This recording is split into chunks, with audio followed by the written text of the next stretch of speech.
And welcome back to 12 News this morning. Happening today, the Kansas State Board of Education expected to take action on screen time recommendations inside the classroom. The 12 News reporter Max Stetton joining us live in East Wichita with everything you need to know. Max?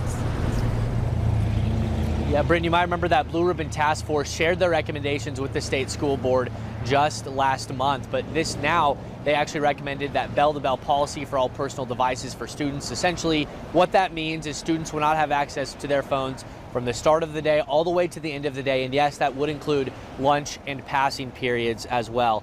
Now, these recommendations came after months of research from the Blue Ribbon Task Force. Their research focused on screen time and mental health, personal devices in schools, and then parent oversight with those school-owned devices. Ava Gustin, a senior in high school and co-chair of the Blue Ribbon Task Force, explains what happens if the board does decide to vote in favor of their recommendations.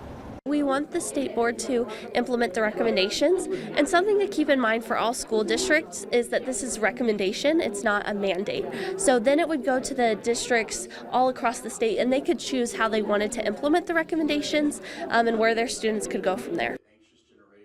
The task force also recommends periodic breaks from those devices for staff members and teachers throughout the day. Of course, we'll let you know how the board decides if they vote in favor of this later today on 12 News, guys.